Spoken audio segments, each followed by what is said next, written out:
Tripura info news update. ফের TET বিয়োগ উত্তীর্ণ চাকরি প্রার্থীদের ধরে নিয়ে গেল পুলিশ। ফের একবার চাকরির দাবিতে বিক্ষোভে সামিল হল 2024 সালের টেট উত্তীর্ণ বেকাররা। পরবর্তী সময়ে পুলিশ তাদের তুলে নিয়ে যায়। যে টেট পরীক্ষা হয়েছিল 2024 সেশনের 2025-এ যে টেট পরীক্ষা হয়েছিল, এই টেট পরীক্ষায় কোয়ালিফাইড আমরা টেট 2-তে মোট আছি কতজন? আমরা 1488 জন আছি।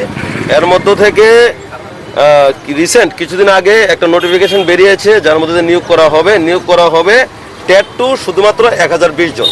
কিন্তু 1020 জন যে সংখ্যাটা, এই সংখ্যা পরিপূর্ণভাবে সবাই নিয়োগ হবে না। কেননা রিজার্ভেশন ক্রাইটেরিয়া মেনটেন করার ক্ষেত্রে 31% এসটি রিজার্ভেশন অনুযায়ী এই পোস্টের 317টা পোস্ট এসটি ডিজার্ভ করে।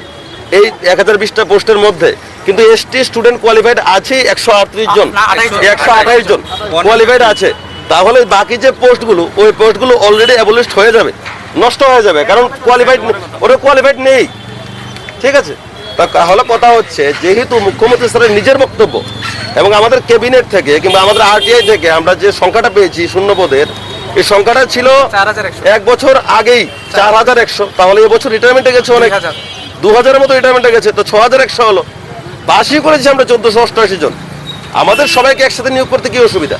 মুখ্যমন্ত্রী স্যার তো নিজেই বলেছেন পাশের হার নগণ্য। আমরা টেট 2 টোটাল যে ক্যান্ডিডেট পাস করেছে, পরীক্ষা দিয়েছে, টেট 1 টেট 2 মিলে 45,000 অ্যাপ্রক্সিমেট স্টুডেন্ট এক্সাম দিয়েছে, আমরা পাস করেছি মাত্র 1488 জন। তাহলে আমাদের নিয়োগ করার ক্ষেত্রে কেন তো জটিলতা? মানে এটা সিম্পল একটা বক্তব্য, যেহেতু রাজ্যে শিক্ষক নেই, ত্রিপুরার কোয়েশ্চেন প্যাটার্ন অনেকটা টাফ হয়। সিটেটের তুলনায় ত্রিপুরা স্টেট যে টেট পরীক্ষা হয়, টেট পরীক্ষার প্রশ্ন অনেকটা কঠিন হয়।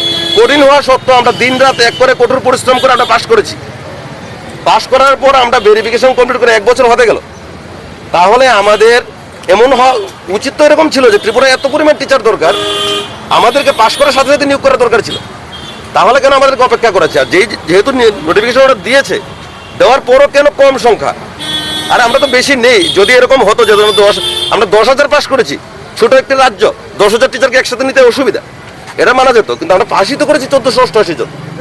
এই 45,000 ক্যান্ডিডেটের মধ্যে আমরা 1488 জন পাস করেছি, কঠোর পরিশ্রম করে পাস করেছি। তাহলে আমাদেরকে কেন নিয়োগ করা হচ্ছে না?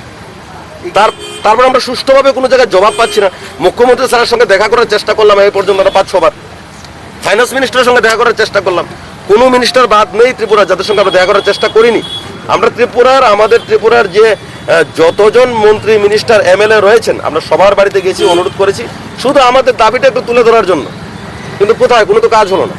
সেই তো যে পোস্ট দিল, এই 1020 জন পোস্ট অ্যাবলিশ হয়ে শেষমেশ দাঁড়াবে 700 থেকে 800 চাকরি পাবে। আর বাকিরা আমরা কোথায় যাবো? বাকিরা অর্ধেকের বেশি বাদ হয়ে যাবে। দপ্তরের সাথে কি আপনারা এই বিষয় নিয়ে আগে কোনো দপ্তরের সাথে অনেকবার কথা হয়েছে। দপ্তর উপর মহল দেখিয়ে দিচ্ছে যে আমাদের কাছে যতটুকু আসবে ফাইন্যান্স থেকে পোস্ট ক্রিয়েট হয়ে আমরা এতটুকু আমরা নিয়োগ করতে পারবো। আমাদের হাতে কিছু নেই। ওরা বলছে যে আমরা সরকারি কর্মচারী। আমাদের কাজ তো পোস্ট ক্রিয়েট করা না। পোস্ট ক্রিয়েট করার কাজ হচ্ছে ফাইন্যান্স ডিপার্টমেন্টের, পোস্ট ক্রিয়েট করার কাজ হচ্ছে এডুকেশন মিনিস্টারের। তাহলে আমরা তো এডুকেশন মিনিস্টারের সঙ্গে দেখা করতে পারছি না। তাহলে আমরা কার কাছে যাব? আমরা কার কাছে গিয়ে প্রশ্ন করবো যে আমার পোস্ট বাড়িয়ে দিন? দুর্ভাগ্যবশত আমি একজন টেট 2 কোয়ালিফাইড ওভারেজ ক্যান্ডিডেট। এখন তো আমি ওভারেজ হয়ে আজকে সিএম স্যার, মূলত আমাদের মুখ্যমন্ত্রী তথা আমাদের শিক্ষামন্ত্রী স্যারের কাছে আমার বক্তব্যটা আমি তুলে ধরতে চাইছি। কারণ আমি নভেম্বর মাস থেকেই স্যারের সঙ্গে দেখা করার জন্য অ্যাপ্লিকেশন করে রেখেছি। অনেকবার দেখা করার জন্য করেছি যে আমার এজ পেরিয়ে যাচ্ছে, বা অনেকজন আছে আমাদের সঙ্গে, খুব কম সংখ্যক, কিন্তু দেখা করতে পারছি না। এই জন্য আজকে আমি এলিমেন্টারিতে এসেছিলাম। তো এসে দেখেছি ভাই বোনেরা সবাই এখানে পোস্টের জন্য এসছে। তো আমিও একটু এলাম আমার দাবি না, আমার আবেদন মুখ্যমন্ত্রীর কাছে জানানোর জন্য, আমাদের শিক্ষামন্ত্রীর কাছে জানানোর জন্য। কারণ আমি দেখা করতে পারছি না, ওনার কাছে যেতে পারছি না।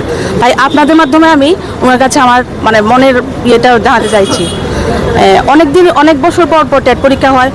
তারপর এর মধ্যে আমি একজন হাউসওয়াইফের অনেক দায়িত্ব থাকে। একজন আদর্শ বউ ঘরের, একজন আদর্শ স্ত্রী, একজন আদর্শ মা, যে দায়িত্বটা সবচেয়ে থেকে বড়।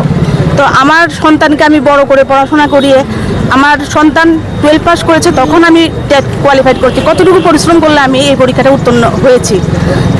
স্যার, আপনার কাছে আপনার কাছে আমার রিকোয়েস্ট যে অন্যান্যবার যেমন ওভারেজরা পেয়ে যায়, কেউ আমরা জানি যে কেউ এখনো পর্যন্ত বাদ যায়নি, সবাই পেয়েছে। তো আমাদেরটা একটু বিবেচনা করবেন, যাতে আমরা কালকে থেকে ফর্ম ফিল আপ শুরু হয়েছে, কিন্তু আমরা ফর্ম ফিল আপ করতে পারছি না, পোর্টাল এটা সাপোর্ট করছে না। তো এটা আমাদের কি দোষ স্যার?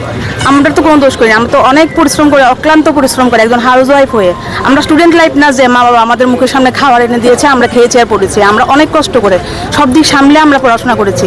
তো আমার বিনীত অনুরোধ, মানে আমি জানি না আমি কি বলছি, কারণ আমার মাথা একদম ঠিক নেই, একদম ঠিক নেই স্যার। হয়তো আপনার সঙ্গে দেখা করার জন্য আমাদের একটু সাহায্য করুন, যাতে আপনার কাছে আমরা গিয়ে আমাদের যা মনের ইচ্ছা সব জানাতে পারি, অথবা আপনি হয়তোবা আমাদেরকে সান্ত্বনা দিন, অথবা আমাদেরকে কোনো আশ্বাস দিন যে আমরা কি করব।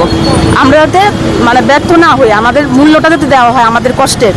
হ্যাঁ, আমি আপনার কাছে মানে বারবার অনুরোধ করছি, জানি না স্যার যদি কোনো ভুল করে থাকি তো অপরাধ ক্ষমা করবেন, যাতে সবাইকে একসঙ্গে রিক্রুট করেন, সব ভাই বোনরা, সব বেকার ভাই বোনরা সবাইকে একসঙ্গে রিক্রুট করেন। মানে খুব কষ্ট পড়াশোনা করে, মানে পরীক্ষার হলে গিয়ে, এক্সাম হলে গিয়ে, আমি যখন পরীক্ষার হলে এক্সাম দিচ্ছি তখন বারবার মনে হচ্ছিল যে আমার ছেলে পরের সপ্তাহে নিট পরীক্ষাতে বসবে। আমি কতটুকু কষ্ট করে এটা করেছি আমি নিজে জানি। এখন কষ্টগুলো মনে পড়লে আমি মানে রাতের ঘুম বন্ধ হয়ে গেছে আমার। স্যার প্লিজ একটু দেখবেন আমাদের দিকে, বা দেখা করার জন্য অন্তত সুযোগ করে দেন আপনার সাথে, যাতে আমরা দেখা করতে পারি যে কোনো একটা কিছু করে। আমি কোনোখানে গিয়ে কোনো মানে কথা শুনছি না, মানে কোনো ভালো কথা আমি শুনতে পাচ্ছি না। তো আমাদের দিকে একটু দেখুন। আমরা এখনকার খুবই কম, মানে এখনো পর্যন্ত জানতে পারিনি কতজন আছে। একজন আছে শুধু দাদা, হ্যাঁ উনি আছেন একজন, আমাদের সঙ্গে আর কয়েকজন আছেন, মানে খুবই নগণ্য। এটা স্যার ইচ্ছা করলে আপনি যেভাবে পারেন আপনি করতে পারেন, এটা আমরা জানি। আপনার উপর আমাদের বিশ্বাস আছে, আস্থা আছে। আমরা ত্রিপুরাবাসী হিসেবে আপনি আমাদের অভিভাবক, আপনি যেভাবেই হোক আমাদেরটা দেখবেন স্যার। এবং টেটে উত্তীর্ণ হয়েছি। আমরা এসেছিলাম প্রথমে ডিরেক্টরের সঙ্গে দেখা করার জন্য। আমরা প্রথমে গিয়েছিলাম, তো মাঝ রাস্তাতে আমাদেরকে আটকিয়ে দেওয়া হয়েছে যে ডিরেক্টর নেই বলে। তো আমরা কোনো সদুত্তর না পেয়ে আমরা যাওয়ার উদ্দেশ্য ছিল আমাদের ফাইন্যান্স ডিপার্টমেন্টের কাছে। তো এখানেও আমাদের কাছে IGM চমুনিতে আটকিয়ে দেওয়া হলো। তো আমাদের বিষয়টা হলো, আমরা যারা যারা টেট উত্তীর্ণ হয়েছি তাদের কিছুদিন আগে একটা নোটিফিকেশান বের হয়েছে, যে নোটিফিকেশানটার মধ্যে দেওয়া হয়েছে টেট 2 এর জন্য 1020 পোস্ট, আর টেট 1 এর জন্য দেওয়া হয়েছে 1033 পোস্ট। এখন অবাক করার বিষয় হলো, পোস্টের সংখ্যা বেশি দেখা গেলেও ক্যাটাগরি ওয়াইজে মেনটেন করে এখানে পোস্ট অনেকটা কম ফিল আপ করা হবে। আমরা টেট 2 এর মধ্যে পাস করেছি টোটাল 1488 জন, কিন্তু এখানে পোস্ট দিয়েছে 1020 জন। এখন ক্যাটাগরি ওয়াইজে ভাগ করলে এখানে UR এর পোস্ট হলো 560 জন, SC দ্বারা পোস্ট হলো 154 জন, এবং STদের পোস্ট হলো 359। এখন কথা হলো সবগুলি টোটাল মিলিয়ে এখানে প্রায় ফিল আপ করা হচ্ছে 800 পোস্ট, প্রায় হলো 800 পোস্ট। তো আমরা যে এখানে 1488 জন টিকেছি, তো ম্যাক্সিমাম আমরা এখানে 700-র মতো পোস্ট বাদ যাবে, আমরা পাবো না। তো আমরা কিছুদিন আগে আমাদের যখন রেজাল্ট দিয়েছিল, আমরা জানতে পেরেছিলাম আমাদের রাজ্যের মুখ্যমন্ত্রী অর্থাৎ শিক্ষামন্ত্রী তিনি আমাদের বলেছিলেন বা মিডিয়াতে বলেছিলেন যে পাশের হার একদম কম, নগণ্য। এই বিষয়টা নিয়ে চিন্তা করবে, এবং বিভিন্ন রাজ্যের স্কুলগুলিতে শিক্ষকের অভাবে দেখা যাচ্ছে প্রত্যেক দিন পেপারে নিউজে আমরা দেখতে পাচ্ছি। এখন কথা হলো, এত শূন্য পদ থাকার পরেও কেন আমাদেরকে এত নগণ্য একটা সংখ্যা নিয়োগ করা হবে?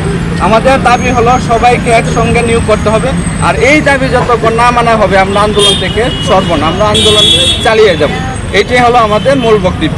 মানে পদের সংখ্যা বৃদ্ধি করা, এটা আপনাদের? হ্যাঁ, আমাদের দাবি হলো পদের সংখ্যা বৃদ্ধি করে রিজার্ভেশন পলিসি মেনটেন করে সবাইকে একসঙ্গে নিয়োগ করতে হবে। কারণ হলো যেহেতু Subscribe to Tripura Info and press the bell icon so that you never miss any latest updates and news on Tripura.